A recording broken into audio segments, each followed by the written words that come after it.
Kelompok 8 udah hadir semua ya anggota kelompoknya ya?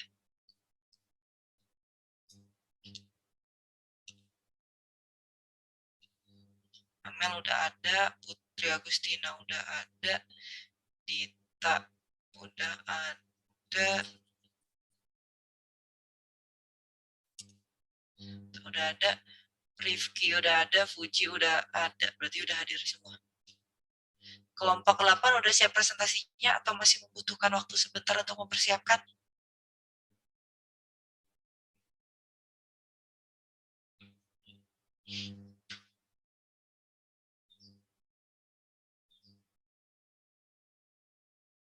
Kelompok 8. Oke. Seperti biasa waktunya 1 jam, berarti sampai jam 8 lewat 10 atau maksimal sampai 8.15. Untuk kelompok 8 saya persilakan.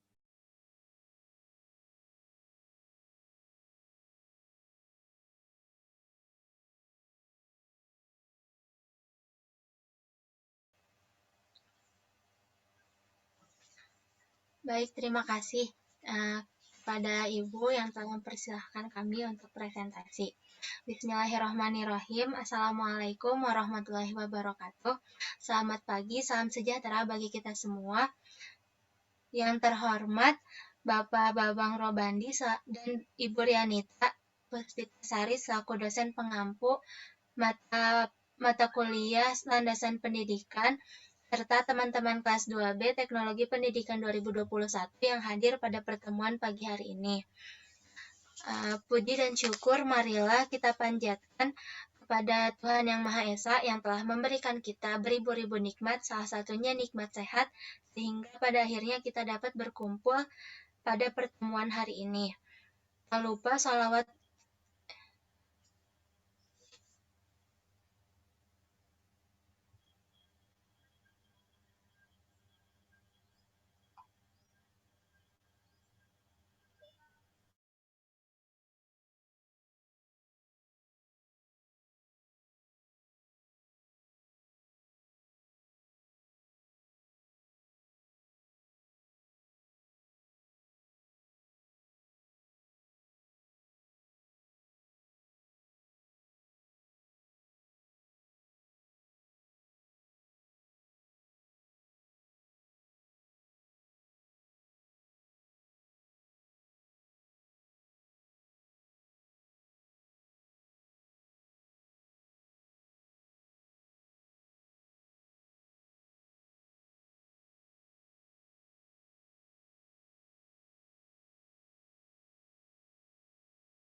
Baik, mohon maaf sebelumnya karena terkendala sinyal. Saya lanjutkan ya. Puji dan syukur marilah kita panjatkan kehadirat Tuhan Yang Maha Esa yang telah memberikan kita beribu-ribu nikmat. Salah satunya nikmat sehat sehingga pada akhirnya kita dapat berkumpul pada pertemuan pagi hari ini. Tak lupa salawat serta salam kepada Nabi Bana wa Nabiana Muhammad Sallallahu Alaihi Wasallam. Saya Siti Amelia Fasha selaku moderator yang akan memandu presentasi kita pada pagi hari ini dengan topik materi landasan historis pendidikan.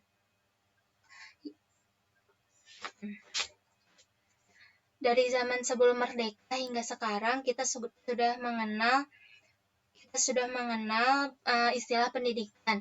Namun di Indonesia pada zaman dahulu atau dalam masa penjajahan sangat buruk, tidak semua rakyat Indonesia dapat menempuh jenjang pendidikan yang layak. Padahal pendidikan menjadi salah satu kebutuhan yang paling penting bagi setiap individu untuk membentuk suatu karakter bangsa. Nah, kalau sebelumnya kita telah membahas sejarah pendidikan sebelum kemerdekaan, pada pertemuan kali ini kita akan melanjutkan materinya mengenai landasan historis pendidikan setelah kemerdekaan. Presentator kita pada pagi hari ini yaitu yang pertama ada Dita Putri, yang kedua Fuji Rahmawati, yang ketiga ada Putri Agustina, keempat ada Rifki Fatihak, dan yang terakhir ada saya sendiri Siti Amelia Fasha. Pokok bahasan materi presentasi hari ini yaitu yang pertama ada Pendidikan Nasional tahun 1945 sampai 1950, zaman proklamasi sampai RIS. Yang kedua ada Perkembangan Pendidikan Indonesia tahun 1950 sampai 1959 dalam era demokrasi liberal. Yang ketiga ada Perkembangan Pendidikan Indonesia Merdeka tahun 1959 sampai 1965, era demokrasi terpimpin, dan yang terakhir ada Perkembangan Pendidikan Indonesia Merdeka. Boleh di next.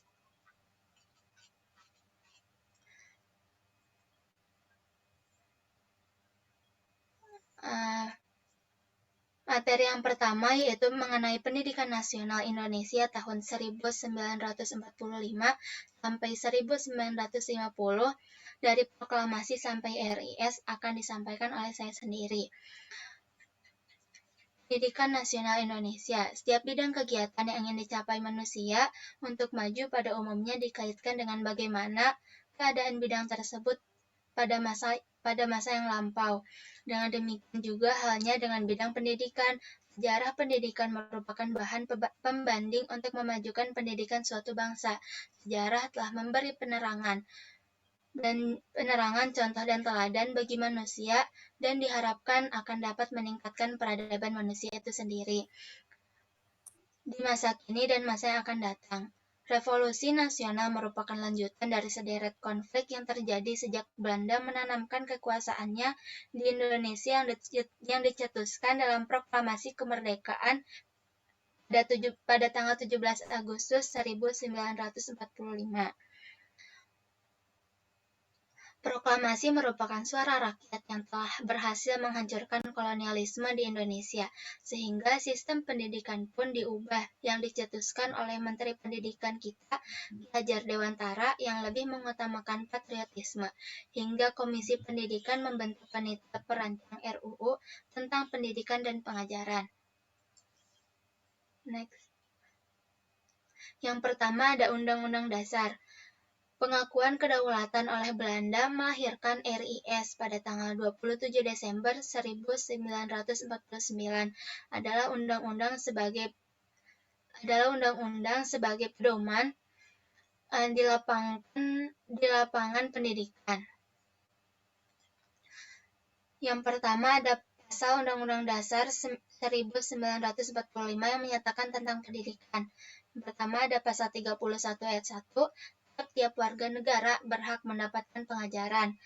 Yang kedua ada pasal 31 ayat 2 mengenai pemerintah mengusahakan dan menyelenggarakan satu sistem pengajaran yang diatur dengan undang-undang. Yang ketiga ada pasal 32 mengenai pemerintah memajukan kebudayaan nasional Indonesia. Konstitusi sementara RIS berlaku dari tanggal 27 Desember sampai 17 Agustus 1950. Pasal yang menyatakan tentang pendidikan termasuk dalam bab 5 tentang hak-hak dan kebebasan dasar manusia terdapat pada pasal 30 berisi ketentuan-ketentuan. Di antaranya, yang pertama, setiap warga negara berhak mendapat pengajaran. Yang kedua, memilih pengajaran yang akan diikuti adalah bebas. Yang ketiga, pengajaran adalah bebas dengan tidak mengurangi pengawasan penguasa yang dilakukan terhadap itu menurut peraturan perundang-undangan. Yang kedua ada tujuan dasar pendidikan.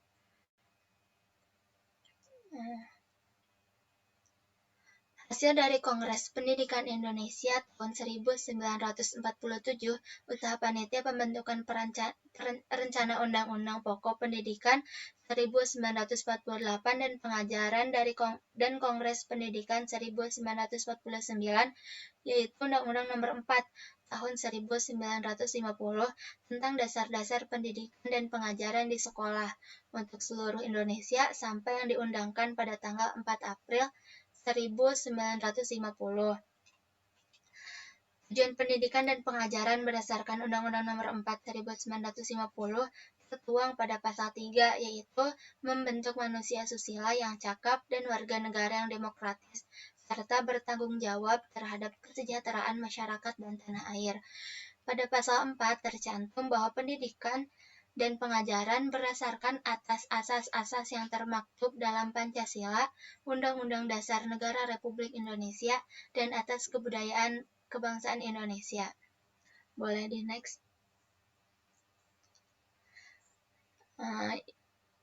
Materi selanjutnya mengenai sistem pendidikan. Selama penjajahan Jepang, sistem persekolahan di Indonesia sudah dipersatukan dan terus disempurnakan pada zaman Negara Kesatuan Indonesia. Namun, karena masih ada daerah yang dalam pendudukan Belanda, pelaksanaannya belum tercapai. Faktor keamanan menyebabkan banyaknya pelajar yang berjuang mempertahankan kemerdekaan, sehingga pendidikan banyak yang tidak diselenggarakan. Tetapi setelah dilakukan konsolidasi intensif, sistem persekolahan akhirnya mengkristal, yaitu pada tahun 1945 sampai 1950 dengan penjenjangan seperti berikut ini. Yaitu yang pertama, pendidikan rendah atau sekolah rakyat. Pendidikan menengah, diantaranya pendidikan umum, kejuruan, dan keguruan. Dan yang terakhir, pendidikan tinggi, yaitu perguruan tinggi dan universitas. Yang keempat, ada penyelenggara pendidikan. Penyelenggara pendidikan selama masa 1945 sampai 1950 mengacu pada 10 hal yang diajukan pada Badan Pekerja Komite Nasional Indonesia Pusat atau BPKNIP kepada Kementerian Pendidikan, Pengajaran, dan Kebudayaan. Yang pertama ada pendidikan masyarakat. Pada tanggal 1 Januari 1946 bentuk bagian pendidikan masyarakat pada Kementerian Pendidikan, Pengajaran, dan Kebudayaan. Pendidikan masyarakat bertujuan membangun masyarakat adil dan makmur berdasarkan Pancasila yang dapat dicapai dengan dua cara, yaitu metode belajar serta metode bekerja yang dilaksanakan secara massal dan integral di suatu desa. Yang kedua yaitu pendidikan tinggi. Pada pendidikan tinggi ini,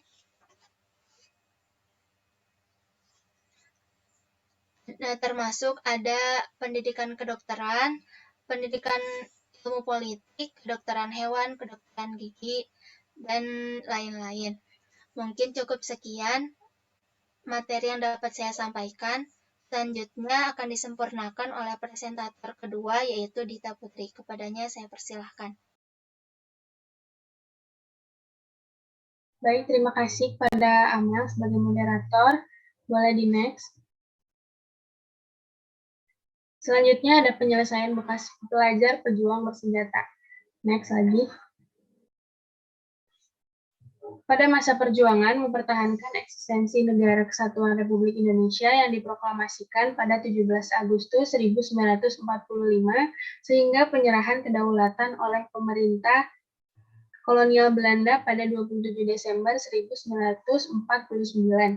Banyak mahasiswa yang berhenti kuliah dan menjadi tentara mahasiswa. Setelah mentransfer kedaulatan, mereka memiliki kemampuan untuk memilih dari 3 alternatif. Yang pertama, meneruskan karir di dalam angkatan bersenjata, yang kedua melanjutkan studi, dan yang terakhir kembali ke masyarakat dengan mencari kehidupan sebagai warga masyarakat biasa. Sebelum penyerahan kedaulatan, Kementerian Pendidikan, Pengajaran, Kebudayaan, dan Kementerian Pembangunan dan Pemuda mengadakan pengumuman bersama tentang sekolah peralihan bagi pelajar pejuang, tanggal 10 Maret 1948.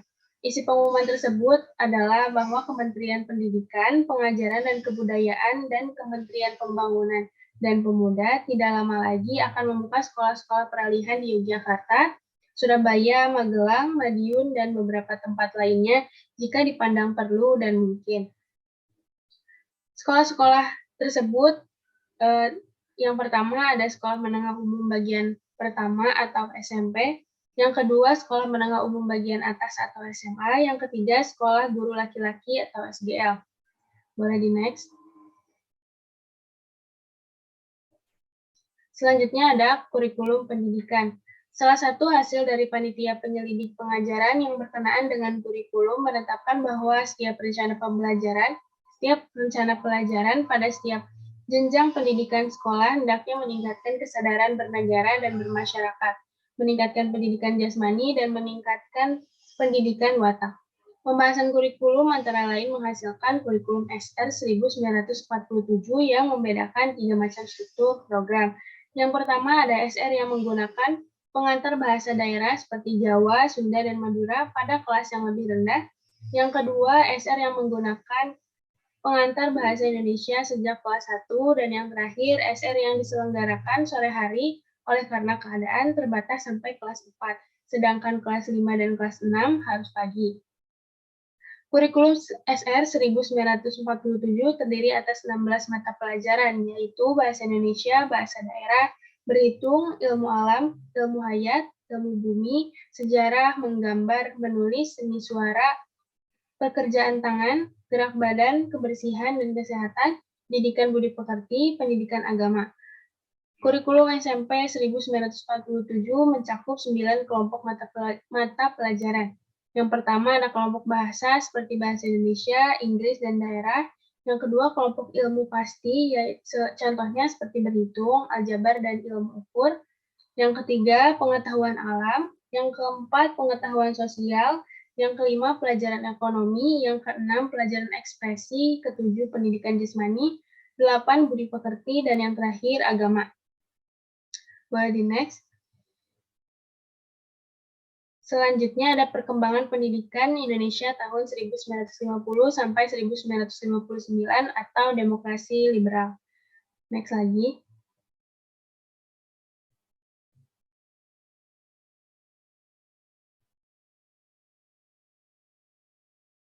Undang-Undang Dasar yang pertama, Undang-Undang Dasar masa demokrasi liberal ditandai oleh dilaksanakan Undang-Undang Sementara 1950 dengan ditetapkan berlaku sejak 17 Agustus 1950. Yang kedua, tujuan dan dasar pendidikan. Tujuan pendidikan dan pengajaran didasarkan pada Undang-Undang Nomor 4 Tahun 1950 dengan dasar-dasar pendidikan dan pengajaran di sekolah yang berlaku di Republik Indonesia melalui Undang-Undang Nomor 12 Tahun 1954. Yang ketiga, sistem persekolahan. Sistem persekolahan pada zaman demokrasi liberal. Boleh di next.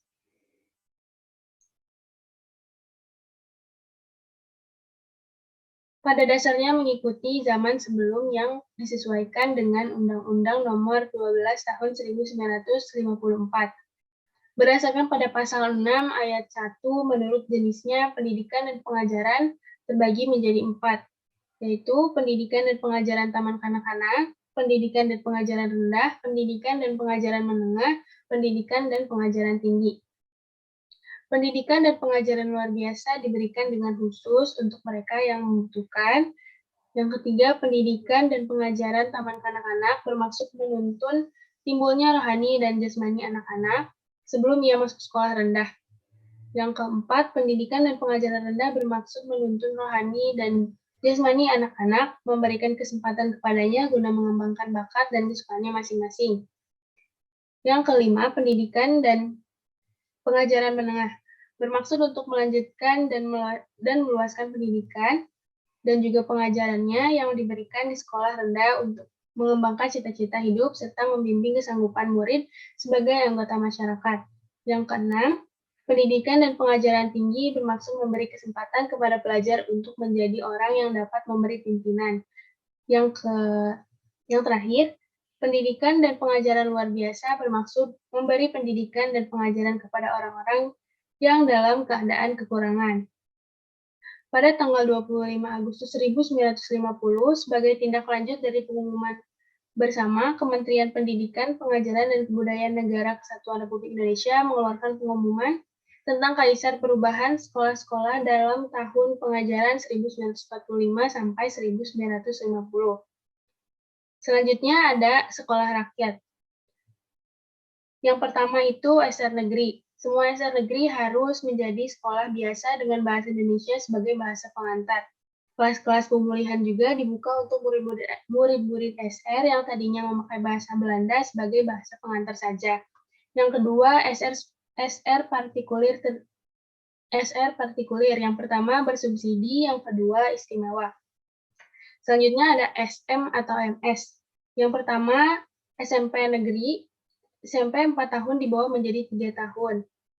Dan yang kedua ada SMP atau MS partikulir.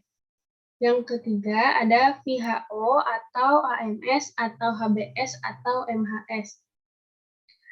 Kelas-kelas VHO menjadi kelas-kelas istimewa SMA. Dalam praktek VHO seluruhnya diubah menjadi SMA istimewa. Murid-murid kelas 2 pada akhir tahun pelajaran 1949 sampai 1950 menempuh ujian penghabisan RIS. Yang kedua ada HMS, menjadi SMA, kelas-kelasnya menjadi kelas-kelas SMA yang setingkat. Selanjutnya ada OUO atau NS atau KS. Murid-murid kelas 2 yang lulus ke praktek 10% pilihan ke SGB kelas 3B, yang naik kelas 2 masuk SGB kelas 2. Selanjutnya ada SPTK atau ST atau MTS. SPTK menjadi SPTK biasa yang ditambah pelajaran ilmu pasti. ST menjadi hanya persesuaian bahasa dan rencana pelajaran. MTS menjadi STM dengan catatan. STM federal yang 4 tahun dijadikan 3 tahun, STM RI yang 3 tahun mungkin akan dikembalikan ke 4 tahun. Selanjutnya ada SDI, SD1, SD2, SD3. SD1 menjadi 3 tahun, SD2, murid-murid kelas 1 naik ke kelas 2 boleh menempuh ujian penghabisan SD yang tak lulus dan tak menempuh ujian, masuk kelas 3 SD. Kelas 2 belum ada, SD kelas 3 menjadi STM. Dan yang terakhir ada ESKG atau SPNS atau GOS-VO. SKG dan PNS 2 tahun menjadi SKP 3 tahun.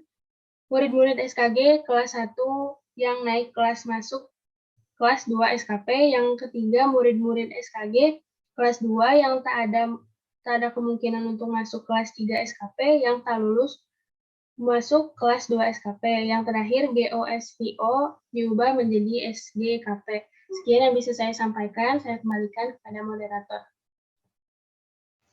Baik, terima kasih kepada Dita atas pemaparan materinya. Mengenai era demokrasi liberal ini akan disempurnakan oleh Fudi Rahmawati. Kepadanya saya persilahkan. Baik, terima kasih moderator. Kita lanjutin ya, yang keempat ada penyelenggaraan pendidikan. Yang pertama ada persiapan kewajiban belajar. Pada tahun 1950, dalam rangka pendidikan dan pengajaran untuk semua warga negara, disiapkan suatu rencana 10 tahun kewajiban belajar yang dimulai dengan mengadakan daerah percobaan di Kabupaten Pasuruan dan Kabupaten Jepara. Pada tahun ini juga untuk kepentingan pelaksanaan kewajiban belajar diselenggarakan kursus pengajar untuk kursus pengantar ke kewajiban belajar atau KPK-PKB dengan lama belajar 4 tahun. Tetapi sesudah 1 tahun calon-calon disuruh mengajar sambil belajar melalui kursus tertulis. Lalu yang kedua, dikeluarkannya peraturan pemerintah nomor 65 tahun 1951 tentang pelaksanaan penyerahan sebagian daripada urusan pemerintah pusat dalam lapangan pendidikan, pengajaran, dan kebudayaan kepada provinsi. Peraturan pemerintah ini antara lain menetapkan yang pertama, tiap sekolah rendah dan lanjutan diberikan pendidikan agama.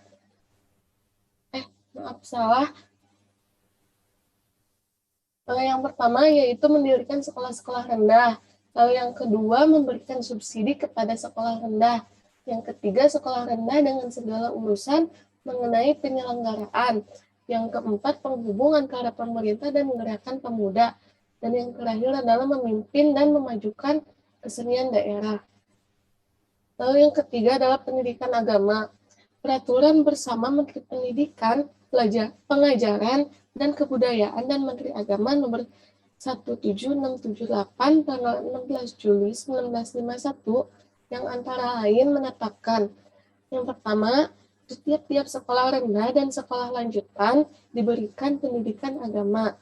Lalu yang kedua, di sekolah-sekolah rendah, pendidikan agama dimulai di kelas 4, banyaknya 2 jam pelajaran dalam 1 minggu.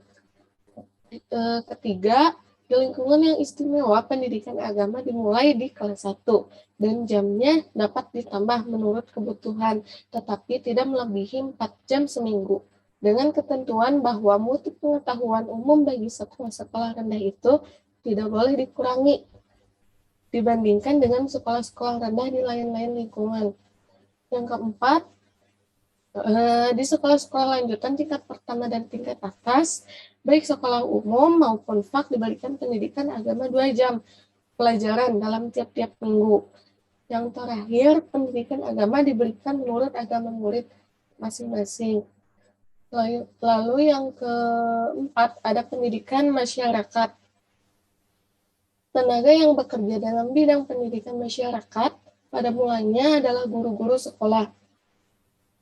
Untuk menambah tenaga pendidikan masyarakat dan juga meningkatkan kemampuan dan keterampilan kerja, maka didirikan beberapa jenis kursus atau pusat latihan sebagai berikut. Yang pertama ada kursus pengasuh, yaitu lama belajarnya 1 tahun setelah tamat SD. Yang kedua ada kursus penjenjang, lama belajarnya 1 tahun setelah tamat SMP. Yang ketiga adalah ada kursus penilik, lama belajarnya 1 tahun setelah tamat SMA. Dan yang terakhir ada pusat latihan pendidikan masyarakat atau PLPM. Yang keempat ada partisipasi pendidikan swasta. Sejak 1951, lembaga pendidikan swasta bermunculan, baik dalam bentuk meneruskan kegiatan yang telah ada sebelumnya maupun dalam bentuk mendirikan sekolah baru. Next slide.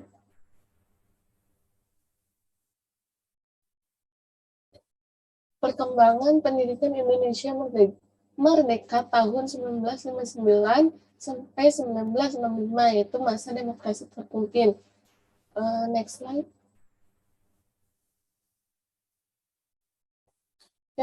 Yang pertama, Undang-Undang Dasar. Undang-Undang Dasar 1945 mulai berlaku lagi mengganti Undang-Undang Dasar sementara melalui Dekret Presiden 5 Juli 1959. Dengan demikian, Pancasila kembali pada rumusan seperti tercantum dalam pembukaan Undang-Undang Dasar 1945. Lalu yang kedua ada tujuan dan dasar pendidikan. Secara formal, tujuan pendidikan nasional Indonesia adalah sebagaimana yang tersurat dalam UU nomor 12 tahun 1954, yaitu manusia susila yang cakap dan warga negara yang demokratis serta bertanggung jawab tentang kesejahteraan masyarakat dan tanah air. Dasarnya adalah Pancasila dan kebudayaan kebangsaan Indonesia. Namun dalam kenyataannya cenderung meninggalkan dan melupakannya. Dan dalam keputusan Presiden RI nomor 145 tahun 1965 tentang nama dan rumusan induk sistem pendidikan nasional, ditetapkan bahwa tujuan pendidikan nasional, baik yang diselenggarakan pemerintah maupun pihak swasta dari pendidikan prasekolah sampai pendidikan tinggi adalah melahirkan warga negara sosialis yang bertanggung jawab atas terselenggaranya masyarakat sosialis Indonesia adil dan makmur, baik spiritual maupun materi, dan yang berjiwa Pancasila. Yang ketiga ada sistem persekolahan. Di samping UU nomor 12 tahun 1954 tentang pernyataan berlakunya UU nomor 4 tahun 1950 dari Republik Indonesia dahulu tentang dasar-dasar pendidikan dan pengajaran di sekolah untuk seluruh Indonesia, UU nomor 22 tahun 1961 tentang perguruan tinggi menjadi dasar formal sistem persekolahan pada zaman demokrasi terpimpin. Gagasan-gagasan baru tentang sistem pendidikan nasional muncul dan terkristalisasi dalam usul yang disusun setelah dikeluarkannya keputusan Presiden nomor 145 tahun 1965 tentang nama dan rumusan induk sistem pendidikan nasional. Gagasan-gagasan yang diusulkan tentang pendidikan nasional antara lain, yang pertama ada pendidikan nasional. Pendidikan nasional adalah pendidikan bangsa, yaitu pendidikan yang mempertimbangkan dan membangun suatu bangsa supaya dalam berdiri sendiri atas tanggung jawab sendiri, dapat menyelesaikan revolusinya di dalam dan di luar. Lalu yang kedua ada pendidikan nasional Indonesia.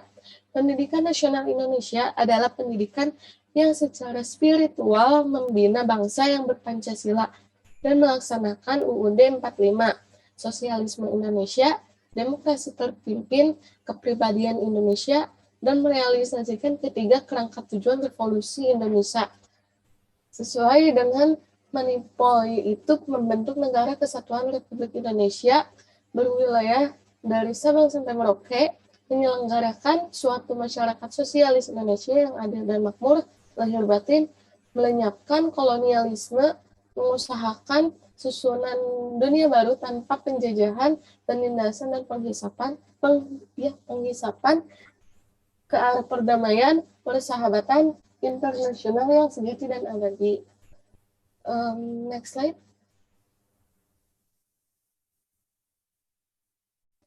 Yang keempat ada sistem pendidikan. Sistem pendidikan yang baik terdiri dari atas unsur-unsur berikut. Yang pertama, dasar atau asas pendidikan nasional. Yang kedua, tujuan pendidikan nasional. Yang ketiga, moral pendidikan nasional.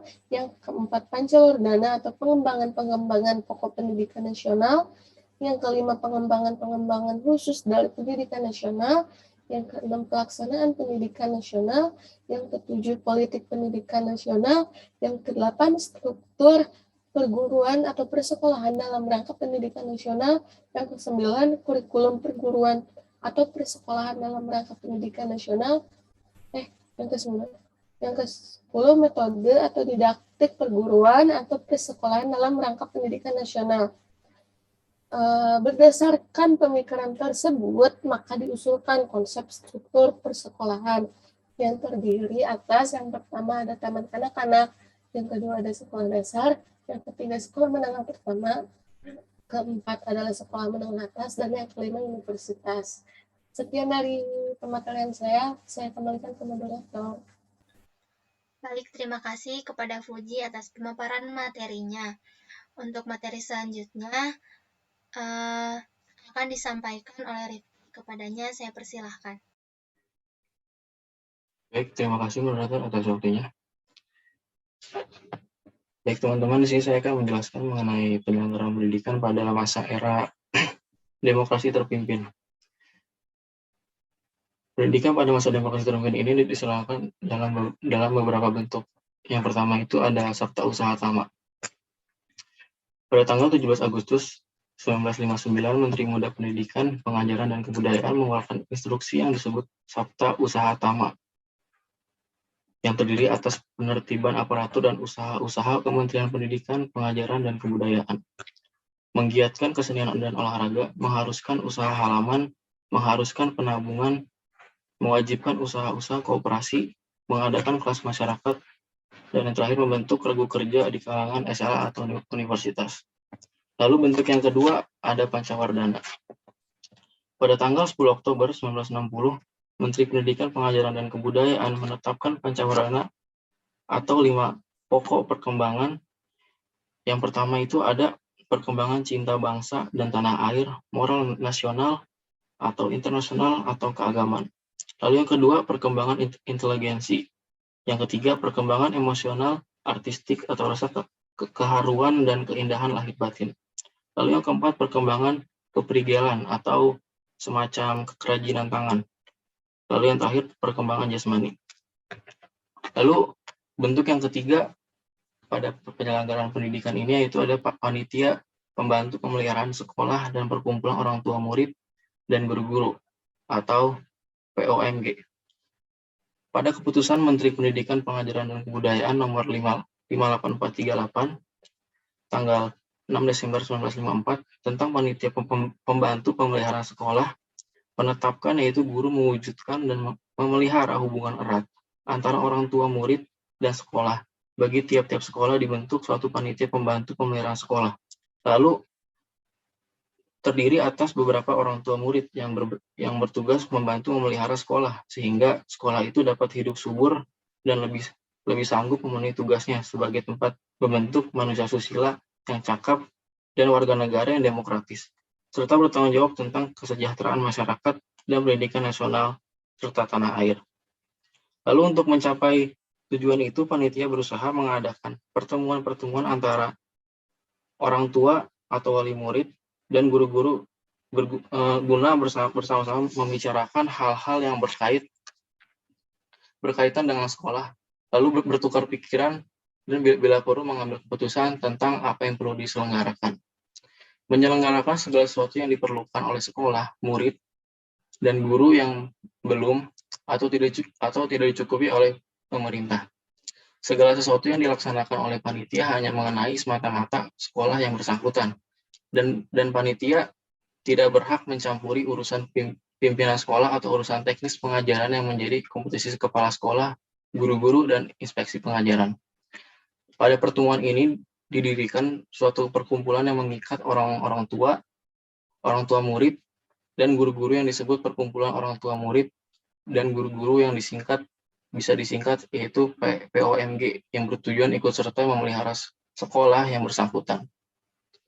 Lalu bentuk penyelenggaraan yang keempat itu ada pendidikan masyarakat. Berdasarkan surat keputusan Menteri nomor 4223, Jabatan Pendidikan Masyarakat itu bertugas merencanakan, memimpin, menggiatkan, dan mengawasi pemberantasan buta huruf.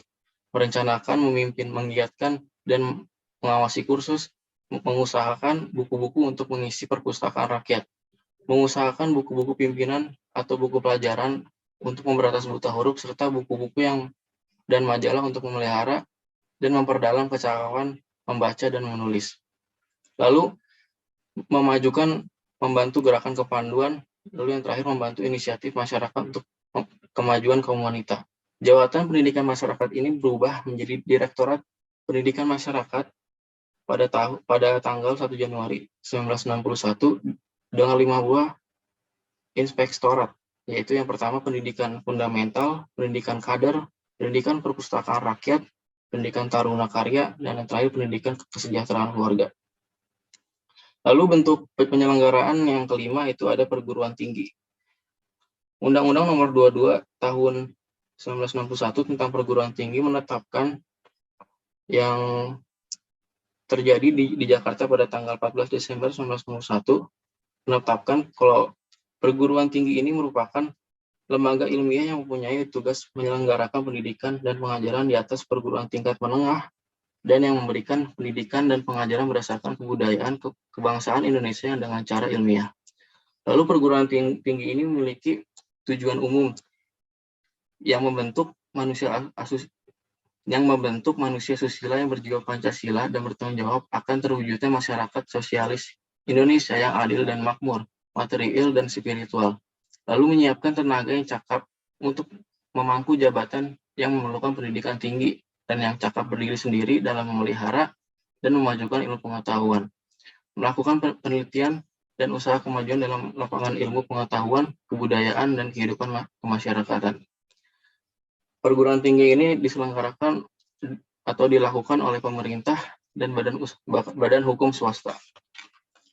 Lalu yang terakhir dari bentuk penyelenggaraan pendidikan yaitu ada kurikulum. Kurikulum ini dibagi dalam beberapa level pendidikan. Yang pertama itu ada kurikulum SD, kurikulum sekolah rendah atau yang bisa disebut pada masa demokrasi terpimpin, mengalami perubahan pada tahun 1964 yang dilaksanakan pada tahun 1965. Sekolah rakyat ini diubah menjadi sekolah dasar. Kurikulum SD pada tahun 1964 membedakan dua macam struktur program, yaitu sekolah dasar yang menggunakan bahasa pengantar daerah dari kelas 1 sampai kelas 3, sedangkan yang menggunakan bahasa pengantar bahasa Indonesia itu sejak kelas 1. Lalu level selanjutnya itu ada kurikulum SMP. Pada tahun 1962, kurikulum SMP selama demokrasi terpimpin mengalami perubahan yang dilaksanakan dalam tahun ajaran 1962 sampai 63 sampai tahun ajaran 1968 sampai 69. Kurikulum SMP pada 1962 disebut pula kurikulum SMP gaya baru. Perubahan kurikulum SMP tersebut mencakup 4 hal penting. Yang pertama itu penghapusan SMP pada bagian A dan B di kelas 3 SMP. Lalu penambahan 2 mata pelajaran baru yaitu ilmu administrasi dan kesejahteraan keluarga. Lalu dimasukkannya jam kerida dengan maksud memberikan kesempatan kepada siswa mengembangkan bakat dan minatnya. Lalu yang terakhir pelaksanaan bimbingan dan penyuluhan atau BP. Lalu level selanjutnya itu ada SMA. Selama demokrasi terpimpin, kurikulum SMA mengalami 3 kali perubahan, yaitu tahun 1952, 61, dan 64. Kurikulum pada tahun 1952 dikembangkan dalam konferensi direktur SMA yang berada di Bogor pada tanggal 30 sampai 6 Februari 1952. SMA ini terdiri dari beberapa kelas. Yang pertama itu ada bagian bahasa atau sastra, yang kedua bagian ilmu pasti atau alam, dan yang terakhir ada kelas ekonomi. Lalu yang terakhir ada kurikulum sekolah keguruan, SGB atau sekolah guru bagian B dihapus dan dialihfungsikan menjadi SMTP atau sekolah menengah tingkat pertama pada tahun 1951 berdasarkan Kepmen nomor 69691 tentang penghapusan SGB atau sekolah guru bagian B terhitung mulai 1 Agustus 1958.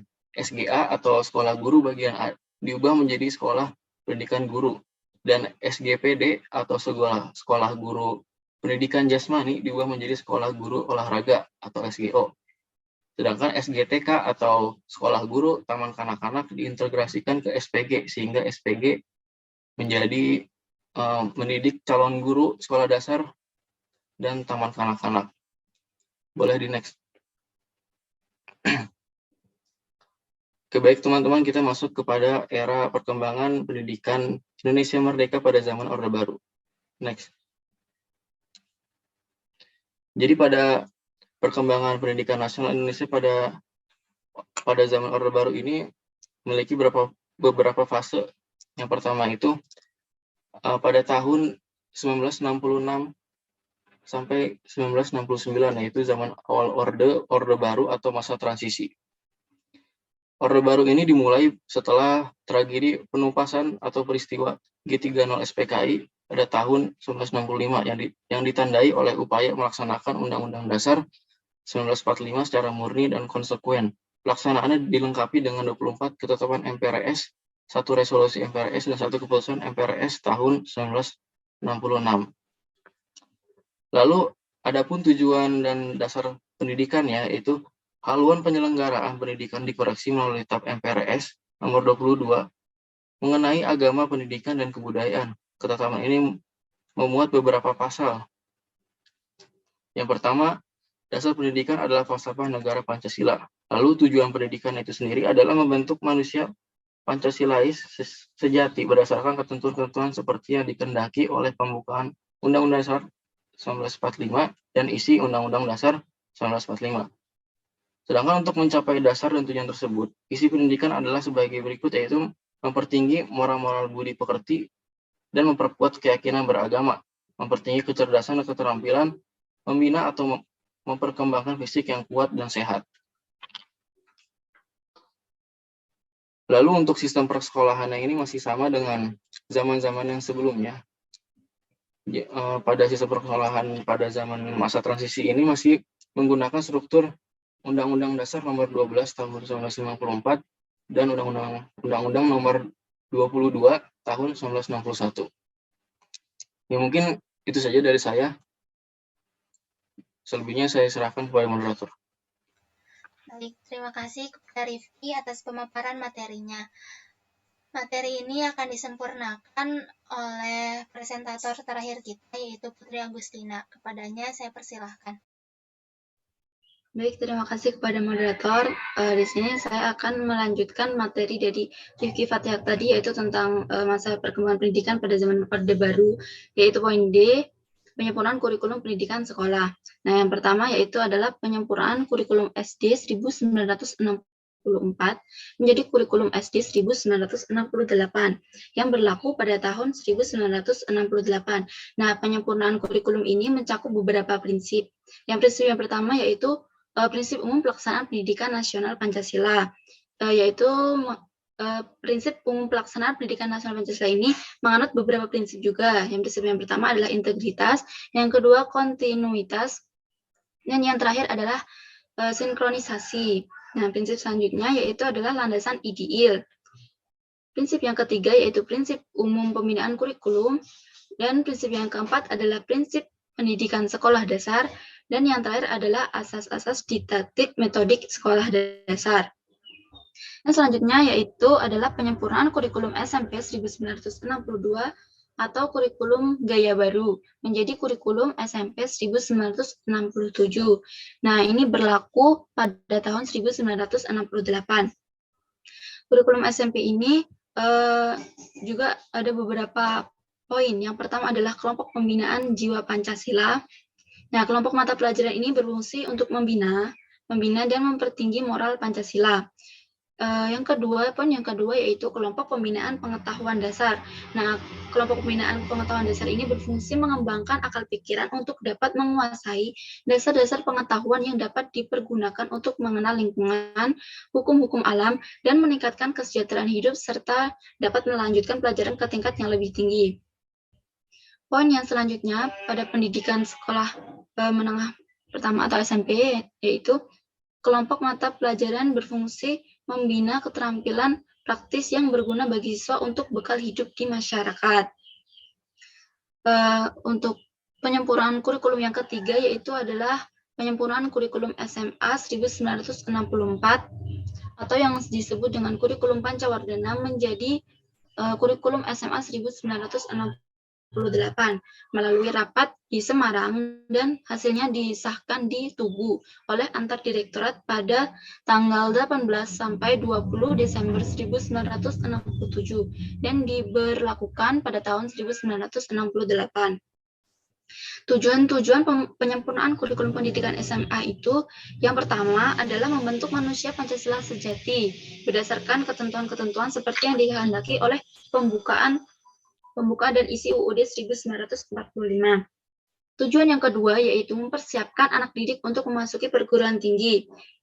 Dan tujuan yang terakhir yaitu memberikan dasar keahlian umum kepada anak didik sesuai dengan bakat dan minat masing-masing.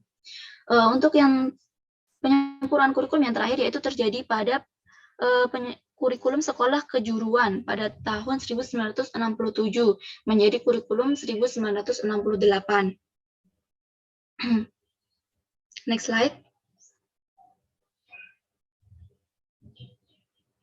Nah, sekarang kita masuk ke materi perkembangan pendidikan nasional Indonesia pada masa pembangunan jangka panjang 1. Next slide.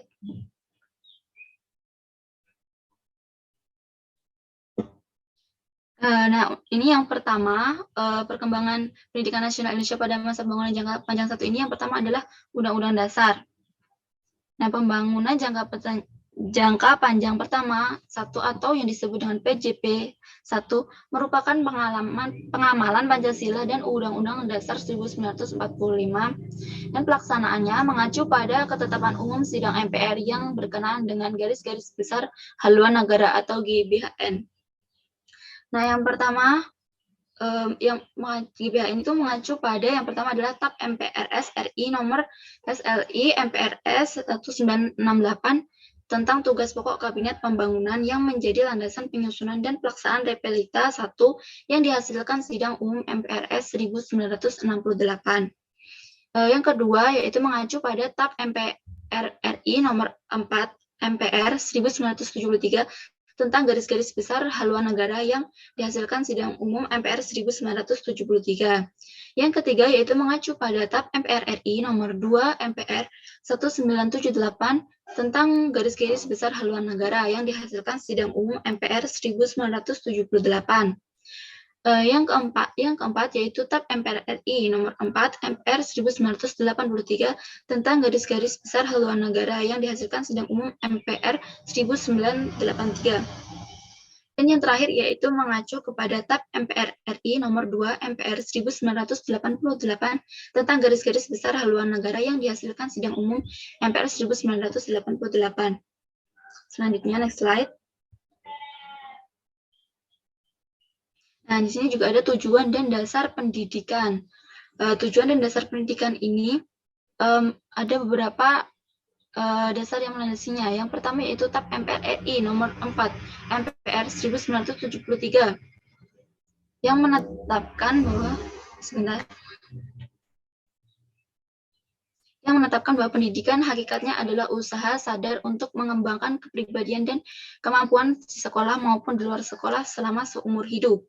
Yang selanjutnya yaitu TAP MPR RI nomor 2 MPR 1978 yang menetapkan pendidikan nasional berdasarkan Pancasila untuk meningkatkan ketakwaan, melaksanakan pendidikan nasional dengan langkah-langkah penghayatan dan pengamalan Pancasila oleh masyarakat. Dan yang C, pendidikan Pancasila termasuk pendidikan moral.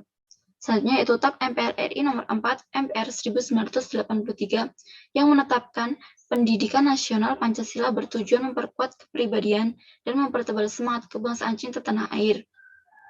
Yang B, pendidikan nasional ditingkatkan dengan usaha dan pengamalan Pancasila. Yang C, meningkatkan pengembangan jiwa dan nilai-nilai 1945 kepada generasi muda dalam lingkungan sekolah. Yang D, pendidikan adalah tanggung jawab bersama antar keluarga, masyarakat, dan pemerintah.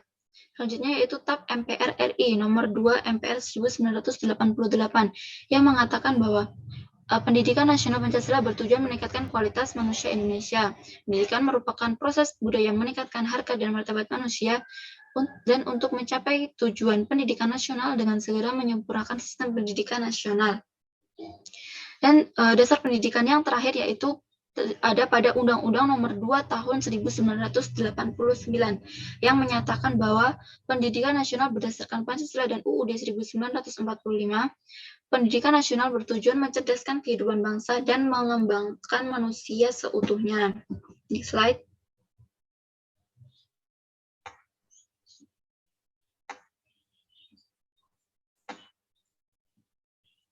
Yang poin C adalah sistem pendidikan dan persekolahan.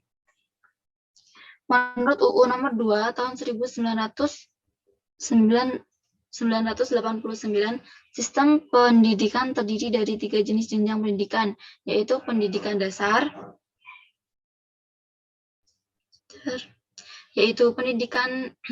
yang mencakup sekolah dasar dan sekolah lanjutan tingkat pertama, dan yang B, pendidikan menengah yang mencakup sekolah menengah umum atau SMU dan sekolah menengah kejuruan atau yang biasa disebut dengan SMK, dan yang terakhir yaitu mencakup pendidikan tinggi yang memiliki 2 macam program, Ya, program yang pertama yaitu program pendidikan akademik dan program pendidikan profesional. Dan yang terakhir yaitu penyelenggaraan program pembangunan pendidikan. Nah, ini program pembangunan pendidikan ini pada masa PJP pertama, ini antara lain yaitu perluasan dan pemerataan kesempatan pendidikan. Nah, pemerataan dan perluasan dan pemerataan kesempatan pendidikan ini adalah menyamaratakan dan tidak membedakan antara jenis kelamin, status sosial, ekonomi, agama, dan letak geografis. Pemerataan yang kedua, penyelenggaraan program pembangunan pendidikan yang kedua yaitu peningkatan mutu pendidikan. Nah, peningkatan mutu pendidikan ini yaitu dengan berbagai upaya. Yang pertama yaitu pengadaan alat pendidikan untuk SD, SMP, SMA, sekolah kejuruan, sekolah keguruan, dan jenjang pendidikan tinggi. Yang B, upaya selanjutnya yaitu pengadaan buku pelajaran. Yang selanjutnya pengadaan dan peningkatan mutu tenaga belajar dan perubahan kurikulum. Pembangunan pendidikan yang terakhir yaitu perubahan kurikulum tadi ya guys, ya teman-teman. Nah, perubahan kurikulum ini terjadi yang dikenal dengan kurikulum 1968, kurikulum 1975, dan kurikulum 1984 yang menyatakan bahwa tujuan pendidikan ialah membentuk manusia Pancasila sejati. Mungkin cukup itu yang dapat saya sampaikan. Mohon maaf atas kesalahannya. Saya kembalikan kepada moderator. Baik, terima kasih kepada Putri sekaligus menutup materi presentasi kita pada pertemuan kali ini. Untuk selanjutnya yaitu sesi diskusi. Untuk teman-teman yang ingin bertanya atau sekedar sharing, silakan untuk raise hand.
Baik, sepertinya tidak ada yang bertanya.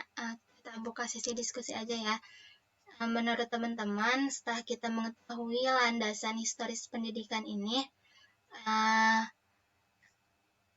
apakah kita sebagai masyarakat yang hidup pada era modern ini telah memaksimalkan pendidikan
Teman-teman kita diskusi. Atau mungkin itu ya pada bingung ya pada sama materinya yang kita sampaikan tadi. Soalnya ya emang lagi banyak banget ini teman-teman materinya dan juga menganut beberapa landasan-landasan yang kita sebelumnya memang belum pernah mempelajarinya. Mungkin teman-teman ada yang tadi ada yang mungkin bingung dengan materi yang kita sampaikan atau gimana, bisa langsung aja speak up, kita diskusi barengan di sini gitu. Nabila mungkin tanya Ababil.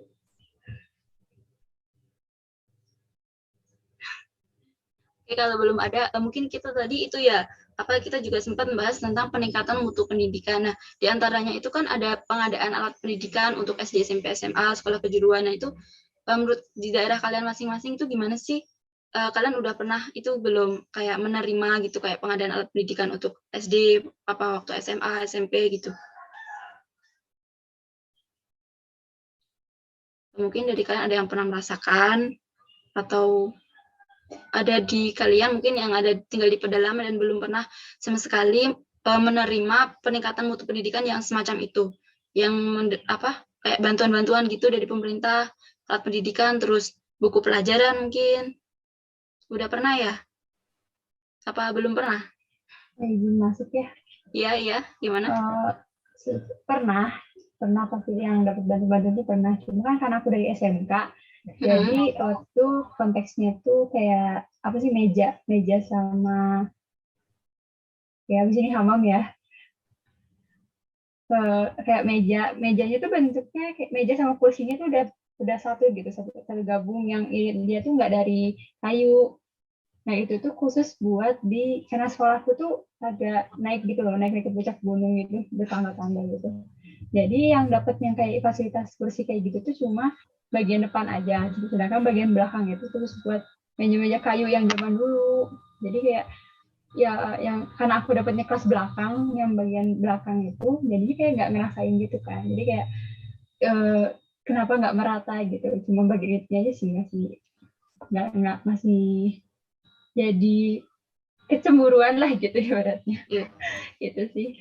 Oke, next Hamam. Itu mungkin buat itu ya, kayak ngeliatin aja, oh yang depan ini udah bagus nih, kayak bagus sekolahannya gitu, padahal yang belakangnya masih pakai kayu. Bener sih, bener banget. Jadi kayak ada yang promosi aja gitu nggak sih? Kayak formalitas aja gitu cuma. Formalitas. Ya bener. Gimana Hamam? Katanya mau speak up. Kamu pedalaman, Mam. Parah rasis. Enggak. Jadi karena ini kesannya dipaksa ya udah. Ini jadi sama sih, hampir sama kayak Nabila tadi. Dulu pas pas masih MTS itu kan suaranya kecil banget ya, bentar.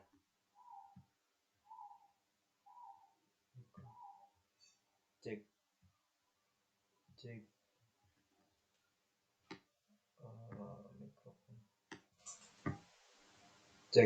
mikrofon. Cek. Nah, udah.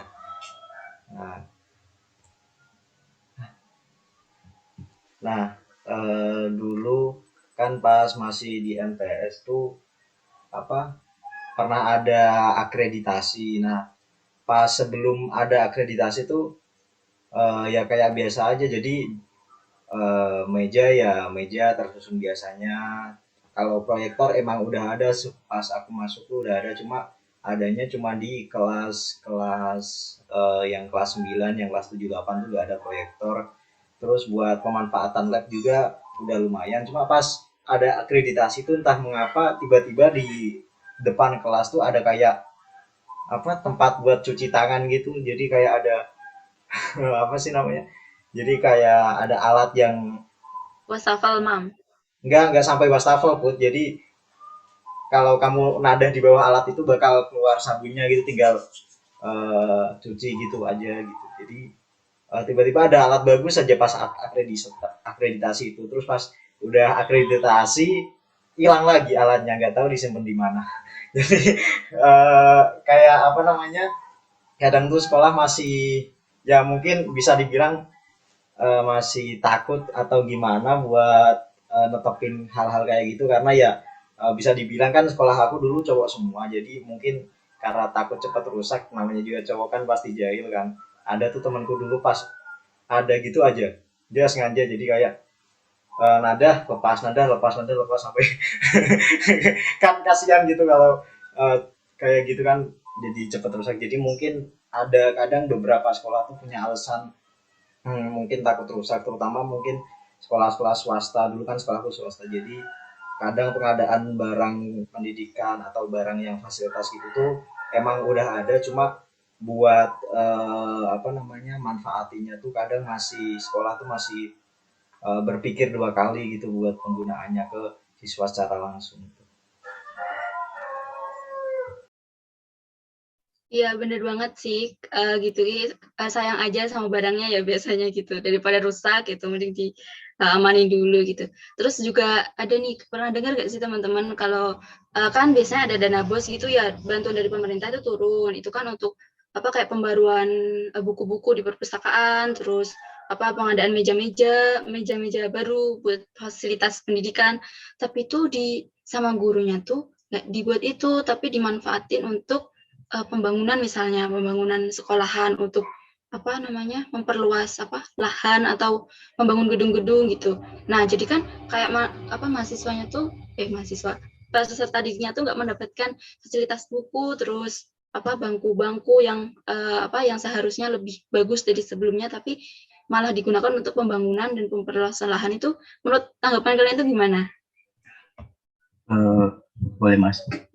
Benar banget sih, maksudnya di sekolah saya dulu juga sama kayak gitu. Jadi sekolah tuh lebih mengedepankan fasilitasnya sama buat maksudnya biar sekolahnya tuh kelihatan keren gitu, kelihatan bagus. Tapi dalam apa ya maksudnya itu? Dalam segi pembelajarannya tuh malah justru kurang gitu. Jadi mereka tuh malah justru nambah maksudnya apa ya? Nambah barang atau kayak misalkan yang peralatan gitu, tapi malah justru nggak dipakai gitu. Jadi kan kayak ya maksudnya kan itu juga kan karena bantuan dari pemerintah kalau misalkan rusak juga pastikan digantikan pemerintah itu tapi malah justru ya dianggurin gitu sampai lab juga nggak tahu gitu lab kayak banyak apanya banyak sarang laba-labanya gitu debu gitu. Karena emang Iya deh, sama banget. Dan di sekolah aku juga gitu sih, labnya tuh kayak nggak terurus, tapi pembangunan tuh terus berlangsung gitu. Tapi praktek-prakteknya itu kayak kurang gitu loh. Jadi kayak gimana ya, lebih menekankan kepada siswanya nanti kan yang masuk banyak, otomatis itu butuh banyak tempat gitu. Tapi tidak pada mutu belajarnya gitu. Pada praktek-praktek bahkan jarang. Dan kebanyakan siswanya tuh juga nggak terlalu paham gitu, karena mereka tuh tidak praktik gitu lebih ke itu sih ke menampung banyak siswa gitu daripada ke mutu pembelajarannya. Mungkin ada pengalaman lagi dari yang lain teman-teman korban ini. Masuk ya. Ya. Kalau di sekolah aku sendiri malah kekurangan gitu. Soalnya dia kan SMK dan ada 5 jurusan. Jadi kekurangan. Jadi si sekolah itu malah ngebuat aturan sistem rolling kelas setiap harinya karena saking kekurangan kelasnya itu. Jadi kayak ya kitanya malah setuju aja gitu kalau ada pembangunan baru gitu dari siswanya sendiri. Dan tentang lab-lab itu malah kitanya juga kekurangan gitu. Jadi ada benar kan pasti ada yang ada ya sisi positifnya, ada sisi negatifnya gitu. Kalau dari sekolahku alhamdulillah dimanfaatin dengan baik, cuma fasilitas kayak masjid gitu. Masjid itu ternyata nggak di-cover sama dana bos, jadi akhirnya itu tuh mandek sekitar 3 tahun itu tuh nyicilnya sedikit-sedikit gitu pengerjaannya. Kalau di sekolah aku kayak gitu sih. Alhamdulillahnya sesuai gitu, nggak melenceng. Terima kasih.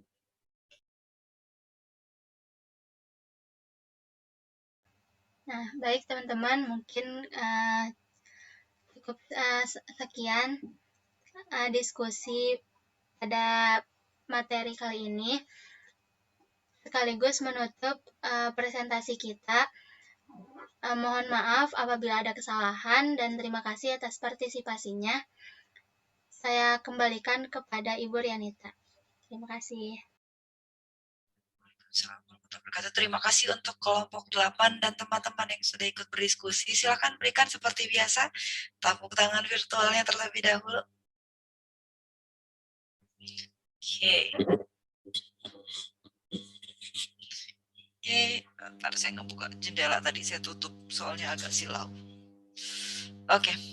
Ya, ini tadi ada dana-dana gitu kan ya, ngomongin uang-uang juga sampai ponakan saya nanya uang apa kan udah. Sebelah akhirnya suruh main keluar dulu anaknya biar nggak selalu nguping gitu ya. Ini bahasa dia lama-lama udah kayak mahasiswa soalnya. Kemarin dia ngomong lagi buka puasa implikasinya apa, orang pada buka pada bengong. Jadi ya daripada dia mendengar hal-hal yang tidak seharusnya dia dengar, saya suruh keluar dulu barusan. Ya, oke. Selanjutnya di sini ada, ini soalnya walaupun saya pakai headset gitu ya, ini kadang-kadang saya copot di sininya gitu, agak pegel headset sama.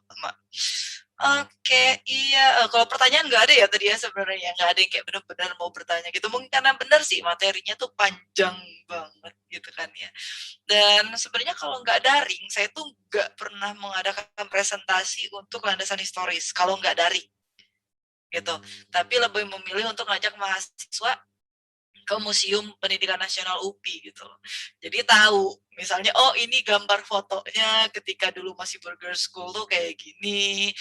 Ketika misalnya dulu HBS tuh seperti apa gitu kan ya, Quack School tuh seperti apa, itu ada foto-fotonya gitu kan ya. Terus kayak tadi ada sempat diskusi ruang kelas juga, di museum itu juga ada ruang kelas dulu tuh seperti apa kayak gitu. Terus ada alat tulis yang digunakan pada zaman itu gitu. Jadi kayaknya lebih menarik daripada kalian ngedengerin orang ngoceh gitu kan ya.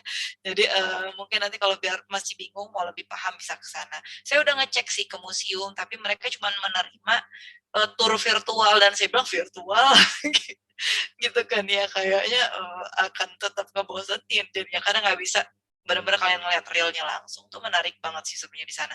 Mungkin untuk diskusi lebih lanjut bisa saya infokan sedikit-sedikit. Oke, saya nggak akan ngebahas lebih banyak tentang kayak era modern kayak gitu. Saya mau bahas beberapa poin utama yang mungkin terkait dengan historis gitu. Yang pertama, kalau kalian lihat prosesnya itu pendidikannya selalu berubah. Nah, jadi mau sampai kapanpun yang namanya pendidikan itu akan berubah. Kenapa? Karena pertama dia mengikuti yang namanya perkembangan zaman. Yang kedua, mengikuti keyakinan stakeholder-nya atau yang memegang kayak jabatannya, lebih ke situ. Ya siapa yang mengembangkan kurikulumnya, siapa yang nantinya di sekolah menjabatnya, siapa guru-gurunya, itu memiliki keyakinan-keyakinan yang akan mempengaruhi perubahan dalam pendidikan. Terus selanjutnya, mungkin setelah kalian lihat itu ada beberapa yang diulang, pembelajaran kriya. Ada nggak? Masih ingat nggak? Di situ ada pembelajaran berkaitan dengan kriya. Ada yang tahu nggak sebenarnya kriya itu seperti apa?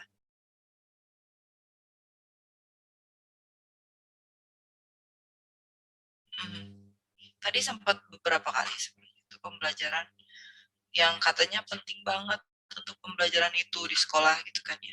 Pembelajaran kriya itu kalau kalian mungkin di SD banyaknya gitu ya, itu kayak SBK tapi dia lebih mencipta gitu loh, bukan tapi lebih kayak seni kayak kayu ukir gitu loh, atau misalnya menggunakan tanah liat, tembikar gitu ya. Nah itu contoh-contoh kriya. Kalau pada zaman dulu itu katanya dalam perkembangan sejarahnya, pembelajaran kriya itu adalah salah satu pembelajaran yang sangat luar biasa penting, bukan hanya buat anak SMK. Kalau sekarang kan, oh ada pahat buat siapa? SMK gitu kan ya. Atau misalnya dia di SMA, tapi ngambilnya nanti kayak murid saya itu, murid bimbel saya, ada yang cerita gitu kan, bu aku ngambil IPS, tapi aku ngambil mata pelajaran pilihannya, apa sih namanya, perkayuan atau apa gitu kata dia. Jadi tentang ukir-ukir kayu gitu. Nah kalau dulu itu diwajibkan. Mungkin kalau kalian tahu ya, ketika lulus sekolah tidak menjamin kalian melanjutkan ke pendidikan tinggi pada saat itu gitu kan ya. Kecil banget kesempatannya untuk pendidikan tinggi. Dan kalau mau bekerja, siapa yang mau memberikan pekerjaannya? Nah, dengan memiliki keahlian kriya, pada saat itu diharapkan setelah lulus pun memiliki keterampilan yang bisa menghasilkan uang untuk kehidupan sehari-hari. Uniknya, ini kenapa saya singgung, uniknya, sekarang pembelajaran kriya itu diadakan oleh sekolah-sekolah atau pendidikan alternatif. Sekolah-sekolah swasta yang mengunggulkan disebutnya sebagai sekolah alam, yang akhirnya banyak orang tua menyekolahkan anaknya ke sana dengan biaya yang lebih tinggi. Itu yang pertama. Yang kedua, sekarang kurikulum kembali lagi menginginkan anak-anak untuk berinovasi dan kreatif, untuk mencipta. Padahal kalau menurut saya untuk diterapkan kembali akhirnya dengan sistem ini, adanya pembelajaran kriya, secara nggak sadar kreatif, inovatif, mencipta itu muncul lagi. Perbedaannya adalah kalau sekarang, lihat ya adik-adik kalian, ketika disuruh gambar, ya silakan menggambar bebas, gambarnya apa. Dari zaman ke zaman, loh ini belajar gambar tidak berubah gambarnya.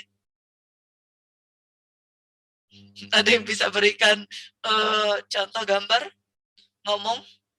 Biasanya gambar apa yang ketika disuruh gambar? Rumah sama gunung, matahari, dan sawah. Ya benar, itu nggak akan berubah gitu kan ya. Jadi walaupun ketika kemarin, makanya kenapa saya singgung juga, terus pas ditanya kenapa seperti itu, karena saya punya ponakan yang umur 7 tahun, dan ketika gambar dulunya itu gambarnya gitu, kata dia, iya karena kan TK itu biasanya kata gurunya, iya gambar bebas ya, sekarang boleh kalian gambar misalnya gunung ada matahari, secara nggak sadar itu didoktrin ya, gambarnya adalah gunung dan matahari. Gitu kan ya, dan anak-anak yang udah terbiasa gambar kayak gitu, gimana mau ngembangin inovatif, mencipta, dan kreatif. Jadi nggak heran ketika pada zaman dulu, waktu itu ada mahasiswa yang bertanya, Bu, kok kayaknya orang-orang yang dulu itu lebih kreatif ya? Iya, karena mereka pembelajaran kriyanya benar-benar diterapkan. Kalau di kita pembelajarannya apa? Ada pembelajaran yang kalian disuruh misalnya teknik membuat sesuatu, tapi udah ditentukan, benar nggak? Contohnya, hari ini menggambar, ketika SMA saya mengalami, menggambar pola gitu kan ya, menggambar benda. Contohnya adalah coba kalian gambar, apa tuh namanya? Misalnya Gucci atau apapun yang ada di depan kelas, silakan gambar. Dan berarti Gucci-nya semuanya sama kan bentuknya, gitu kan ya. Sedangkan kalau zaman pada saat itu tuh benar-benar kayak bebas banget kalian membuat seperti apa, karena kreativitas kalian dikembangkan. Nah, menurut saya ini yang nilai positif juga yang dari masa pada saat itu. Dan pelajarannya nggak sebanyak sekarang. Jadi ketika ada pelajaran, mereka benar-benar menguasai pelajaran tersebut. Dan distraction-nya, gangguannya lebih sedikit. Gak heran kalau orang-orang yang lulus pada zaman itu, kayak misalnya mereka bisa hafal buku yang mereka baca itu bertahun-tahun sampai saat ini mungkin. Karena nggak ketemu dosen-dosen senior yang udah tua banget dan dia masih ingat apa aja buku yang dia baca. Dan itu menarik bagi saya. Ada beberapa profesor, contohnya Profesor Abid Syamsuddin juga, yang dia selalu ingat apa yang dia baca. Saat saya tanya, apa Prof tipsnya gitu ya. Jadi ketika saya baca, saya fokuskan dengan baca, benar-benar ingin mencari informasi dari hal yang saya baca, gitu loh kata dia. Dan distraksinya kayak contohnya nontonnya kurang, kata dia. Karena saya pernah merasa, kata dia, dengan laptop dan segala macam digital itu mengurangi konsentrasi juga, kata dia. Jadi mungkin generasi sekarang salah satunya di sekolah, teknologi penting, tapi harus manajemen waktu siswa diajarkan. Yang pada saat dulu itu iya, sebenarnya ya kan, dia fokus di pelajaran apa gitu kan ya. Kalau sekarang tuh kayaknya lari-lari kemana-mana gitu. Terus poin ketiga yang mau saya bahas adalah terkait dengan ruang kelas. Ini di ITB masih, kalau ada yang punya teman di ITB, ruang kelas pada zaman itu adalah kayak aula di bioskop, aula atau kayak ruangan di bioskop, yang di bagian belakang tuh lebih tinggi gitu loh kursinya. Di ITB masih ada beberapa kelas yang kayak gitu. Nah, kalau mau tahu kelas pada zaman dulu universitas seperti apa, kayak gitu. Jadi ditanya, nanti bisa kalian ke museum, itu ada miniaturnya, kayak di sana bukan miniatur lagi sih, itu kayak benar-benar kayak ada ruangan yang bisa kalian contohnya mau real di sana. Uniknya adalah, kalau kita yang terlambat duduknya di mana sekarang? Kalau kelas ya, pasti melipir ke belakang ya kan? Ya. Kalau pada zaman itu semua yang terlambat duduknya di depan. Gitu, duduknya di depan dan nggak ada meja di paling depan itu. Jadi model kursinya itu selalu tahu kan yang ada meja yang kayak dilipat gitu loh, gitu ya, yang jadi kalian tuh selalu punya kayak meja nyatu. Tapi yang di bagian paling depan itu nggak punya meja. Jadi kelihatan banget ya hukuman buat yang terlambat, gitu kan ya. Pertama, malu, datang set orang udah pada mulai, dia harus lewat depan. gitu kan ya. Udah itu duduk nulis gak bisa pakai meja lagi, gitu kan ya. Kalau sekarang kan terlambat, lewat belakang, melipir, di pojokan diem, gitu kan ya. Jadi ya udah bener-bener kayak invisible gitu lah, yang nggak terlihat gitu kan ya. Kalau pada zaman itu agak unik saya bilang gitu kan ya. Dan enaknya lagi berarti kalian bisa milih posisi yang nyaman banget buat ngelihat gurunya. Siapa yang cepet, berarti dia bisa milih. Contohnya lah kalau kalian nonton bioskop ya, saya mau di line yang D, misalnya yang di D gitu kan ya, atau line yang di A, atau nanti kebagi line yang di H gitu kan ya. Nah itu kenyamanan kalian ketika mendengarkan guru juga bisa disesuaikan kan. Kalau yang enak banget tinggi di paling atas, tinggi gitu kan. Kalau yang pengen emang paling tinggi tapi dia jauh dari depan, atau maunya di tengah gitu kan ya, cukup tinggi tapi dia tetap dekat dengan depan gitu kan. Jadi bisa memilih gitu kan ya. Kalau sekarang mau kalian duduk dimanapun sama gitu ya, kadang ketutupan teman, bener nggak sih? Gitu kan ya, ada yang geser sih gitu kan ya. Kalau di kelas itu yang sering terjadi gitu ya, kalau saya lagi ngajar, geser dulu nggak kelihatan ibunya nulis apa di papan tulis gitu kan ya. Nah jadi itu hal yang terjadi. Nah nah itu ada yang amal di rolling duduknya, tapi kalau di kampus kan nggak bisa di rolling. Jadi kendalanya kayak gitu. Kalau di sekolah kan enak ya, gurunya tuh, karena gurunya kayak ada wali kelas gitu kan. Kalau di universitas kan kalian nggak punya wali kelas tuh ya. Terus jadi ya duduknya kayak gitu. Nanti kan ngerasa deh ketika udah datang dalam satu semester gitu-gitu aja duduknya. Gitu. Jadi siapa cepat ya dapat gitu ya. Itu kerasanya rebutan di universitas tuh kayak gitu. Datangnya buru-buruan. Siapa yang milih tempat duduk gitu ya. Nanti kalau di online nggak kerasa, ketika kalian hadir nanti langsung tuh kerasa rebutan tempat duduk. Itu adalah salah satu hal yang terkenang ketika kalian jadi mahasiswa, rebutan kursi gitu ya. Nanti mengalami pada saat itu gitu. Terus selanjutnya selain itu menurut saya sendiri kursi seperti itu, tapi ternyata ya ketika saya ngobrol sama negara-negara lain, kayak saya nggak semua negara, cuman ngobrol beberapa negara di Eropa, kayak di Inggris, terus di Amerika, terus sama di Belanda, mereka masih banyak loh universitas yang pakai kursi kayak gitu. Jadi mereka, karena bedanya gini sih, kalau di mereka itu sistem, nah ini lagi yang bedanya, universitas pada zaman dulu sama sekarang, kalau dulu itu masih sistemnya dengan sistem Belanda universitasnya, sehingga pada awalnya ada kelas besar, ada kelas kecil. Jadi kelas besar itu contohnya nih, landasan pendidikan, kalian nggak akan sekelas sama teman kalian doang gitu loh, akan dibarengi dengan kelas-kelas lain, karena ini kan teori ya kaitannya, lebih benar-benar teori yang harus hafalan, materi, dan segala macam. Sehingga itu akan kelas besar yang bisa sampai 100, sampai bahkan di Belanda ketika saya ngobrol, kelas besar tuh sampai bisa 500 orang dalam satu ruangan. Jadi dosennya nggak akan tahu kalian tuh datang apa enggak gitu ya. Oleh karena itu tidak diwajibkan juga kalian tuh datang ke kelas, selama kalian mempelajarinya, jadi aksesnya online, bahwa kalian sudah mempelajari materi tersebut. Gitu.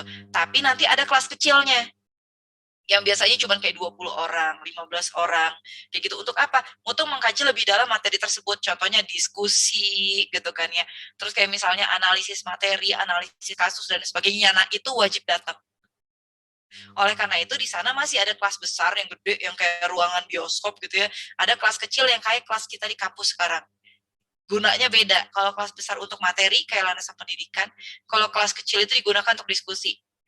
Jadi lebih kayak kondusif lah ya, cuma 45 menit, 1 jam, tapi diskusinya orangnya cuma 10 sampai 15 sampai 20 orang. Gitu. Jadi kayak lebih mantap diskusinya, saya punya kasus ini dan lain sebagainya. Dan kelas utamanya kalian bisa belajar kapanpun, mau datang ke kelas oke, kalau enggak secara online cuma belajar materinya, terus akses saya udah hadir, ada kayak ketentuannya kayak ngisi soal segala macam, udah selesai, udah. Gitu. Jadi kayak kalian lebih fleksibel kan gitu untuk belajar yang materi-materi yang dirasa adalah sistemnya cuma ngebaca gitu. Kayak landasan pendidikan ini kan fokusnya adalah banyak hafalan kan. Materinya benar nggak? Hafalan, paham konsep, dan lain sebagainya gitu loh. Kan oleh karena itu diskusinya jadi kayak mepet juga akhirnya. Kenapa? Karena kita udah panjang si materinya. Gitu, udah panjang dulu presentasinya baru nanti diskusi. Gitu. Jadi menurut saya ada bagusnya juga kayak gini. Nggak tahu menurut kalian, bisa dipertimbangkan. Mungkin akan kita lanjutkan diskusinya itu berapa minggu lagi? Minggu, 2 minggu, 3 minggu ketiga ya dari sekarang berarti ya. Kan liburnya 2 minggu. Cie, liburnya panjang, cie. Ini kita panjang, tapi ponakan saya udah dari minggu lalu loh, bayangin nggak? Anak-anak sekolah itu udah dari minggu lalu liburnya. Bayangin nggak lebih lama lagi mereka libur. Ini libur terlama mereka karena mudik diizinkan ya tahun ini gitu. Jadi mungkin ya percuma juga sih ya, walaupun anaknya diliburin, orang tuanya juga liburnya baru akhir minggu ini kan ya gitu. Jadi tetap aja mudiknya nunggu orang tua, nggak mungkin anaknya dikirim duluan gitu. Jadi tetap aja gitu, tetap nunggu orang tuanya liburnya gitu.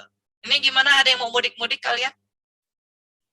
Oh ada yang, oh, banyak yang geleng juga nih gitu kan ya. Saya Lebaran malah deg-degan nunggu pengumuman gitu kan ya, banyak banget pengumuman yang ditunggu di bulan Mei gitu. Oh udah mudik, itu kalau ada yang mau nanya oleh-oleh Hamam jangan lupa loh ditagih dia udah mudik tuh. Oke, selamat berlibur ya Hamam ya, selamat berkumpul dengan keluarga. Ayolah Hamam. Kalau saya kebetulan karena ibu saya anak pertama, terus papa saya anak pertama, tahulah ya kalian kalau kedua-duanya anak pertama dan nenek kakek saya udah nggak ada dua-duanya, berarti bukannya kita yang mudik tapi mereka yang datang gitu kan ya. Biasanya kalau yang punya keluarga anak tertua gitu kan gitu. Jadi bakal rumahnya yang didatengin kemungkinan gitu ya. Kakak saya juga pada kesini juga, jadi ya di rumah aja jadinya, nggak kemana-mana gitu kan ya. Dan benar kalian, selanjutnya adalah saya poin terakhir gitu ya, tadi ada jeda sedikit, poin terakhir adalah berkaitan dengan dana. Nah ini biar kalian tahu, dana BOS itu tidak semuanya bisa digunakan untuk hal yang dibutuhkan sekolah, sayangnya seperti itu. Contohnya sekolahnya membutuhkan kursi dan meja, belum tentu ada di alokasi dananya yang diizinkan pemerintah, karena BOS itu, ini sih sebenarnya ada bagusnya ada enggaknya. Bagusnya biar tidak digunakannya sembarangan. Kurang bagusnya adalah jadi ketika sekolah itu membutuhkan sesuatu nggak bisa digunakan untuk hal tertentu. Contohnya adalah kayak saya di TK, namanya BOP ya, kalau di TK bukan BOS. Kita butuh laptop banget nih, karena sekarang untuk apa sih, sistem online-nya gitu udah harus pakai yang speknya lebih tinggi gitu kan. Tapi nggak ada alokasi buat beli laptop, jadi harus pakai dana pribadi sekolah. Walaupun ada dana BOP, dana terus mau beli buku nih buat anak-anak boleh, tapi nggak semua buku bisa dibeli gitu loh. Ada buku-buku yang bisa, ada yang enggak. Kalau Bu itu ada yang tadi siapa tadi ya, ganti-ganti Ubin, karena Ubin itu ada alokasi dananya untuk perbaikan sekolah gitu ya. Jadi untuk pembelian baru nggak ada, contohnya untuk kayak beli kursi, meja, lemari nggak ada, tapi untuk perbaikan boleh gitu loh. Jadi makanya agak unik sih saya juga ketika ngebaca alokasi gitu ya. Jadi kalau sekolah bisa beli Ubin itu adalah salah satu yang bisa digunakan. Terus contoh lainnya adalah beli sapu. Pernah nggak sekolahnya beli sapu berulang-ulang? Kayak emang ada dana pembelian alat kebersihan gitu. Terus apalagi ya? Terus kayak ada misalnya tiba-tiba kayak perbaikan taman, bener nggak? Ada yang ngegunting rame segala macam gitu kan ya, manggil orang-orang untuk kebun. Nah itu ada dananya gitu loh, dana untuk bayar staff untuk kebun sekolah gitu ada gitu. Jadi nanti deh ya untuk minggu depan, karena kita minggu depan lagi 3 minggu lagi kita ngomongin landasan yuridis, itu berkaitan juga dengan alokasi dana. Nanti saya share ya ke kalian ya, itu slotnya bisa apa aja gitu. Jadi memang benar, dan kalau kata Hamam yang ngerasain adik kelas, iya benar, karena kalian juga merasakan dana kakak kelas kalian gitu ya. Jadi itu adalah hal yang temurun gitu. Nah, memang yang dirasakan adalah tahun sebelumnya. Istilahnya gurunya, pihak sekolahnya harus bayar dulu pakai dana pribadi. Baru kayak istilahnya ditalangin dulu deh, baru nanti diganti. Gitu. Jadi itu juga yang saya alamin ketika di TK gitu ya. Apalagi negeri itu lebih kayak gimana gitu, ketatnya gitu. Kalau swasta di saya masih bisa kayak lebih fleksibel, apalagi TK gitu kan. Yang SMK iya saya sadari itu pasti kendalanya luar biasa karena banyak fokus lab-labnya. Oke. Jadi sekian perkuliahan kita hari ini, dan selamat menunaikan ibadah puasa hari ini, dan juga selamat menyambut Idul Fitri ya, minal aidin wal faizin. Walaupun kita besok ketemu lagi, tapi kan ini biar ditutup dulu di mata kuliah landasan pendidikannya. Minal aidin wal faizin, maaf lahir batin kalau misalnya ada salah-salah kata, dan silakan untuk melanjutkan aktivitas kalian hari ini. Sekian dari saya, wassalamualaikum warahmatullahi wabarakatuh. Waalaikumsalam warahmatullahi wabarakatuh. Terima kasih Ibu. Waalaikumsalam warahmatullahi Kita wabarakatuh. berjumpa Terima kasih, lagi Bu. besok. Iya, sama-sama.